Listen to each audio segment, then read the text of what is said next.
amigo, Green Tea Farm po. Activities po natin ngayong umaga ay trenching po tayo ng ating ampalaya. Ito po nakikita natin sa likod, no? Ito po yung sistema namin sa pag-aabuno. Trenching po tayo dito ngayon sa ating ampalaya. Sa ating po second harvest na po tayo nito, no? So by Sunday, third harvest. So last harvest, second harvest, sumani po tayo dito ng nasa 400 plus kilos. Okay, second harvest. Ito po, no? Ito po yung ginagawa ng tao natin. Dito tayo, kabila. Tingnan natin kung anong binamanihon itong isa.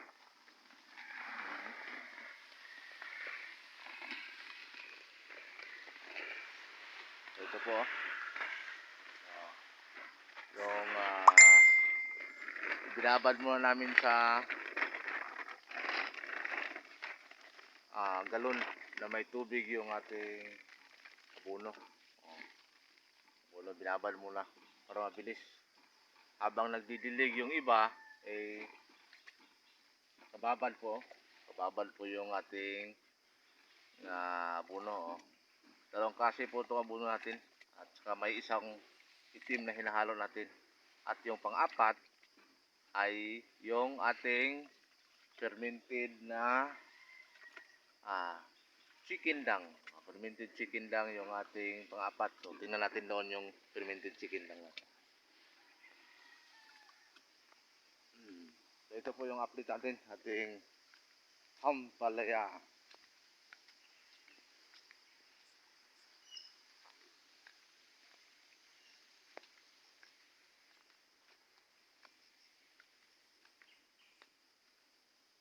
Ito po yung ating pinaghalong abono.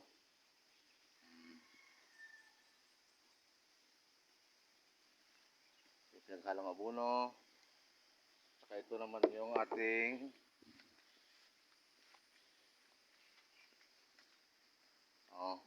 ito yung ating chicken dung. Fermented na chicken dung. Okay. So binabad na po namin yung chicken dung for almost 3 nights. So ito po mga kaibigan, no? Tinatakal po namin, no? Minimeasure namin yung ating abono kung ilan ang laman, no? So 4 po tayo ngayon. So 4, ganyan po karami ang almost 1 liter po yan. Kasi ang 1 liter ay nasa 6 na lata po yan. So atin pong sinusukat yan, no? So ganyan po tayo. So 4 lang.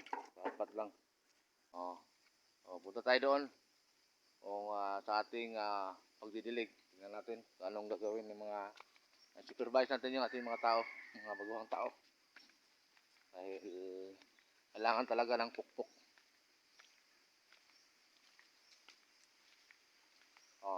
Ang takalan niya ay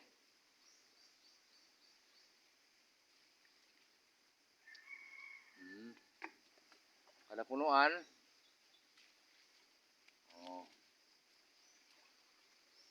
So yan ang ginagawa natin mga tao kaibigan, no? Okay. So ganyan, Samna. Di na ihurot ng kuan sa kalitro. Samna. Okay. Yan, ganyan po mga kaibigan yung natin. Okay. So ganyan lang, simple, no?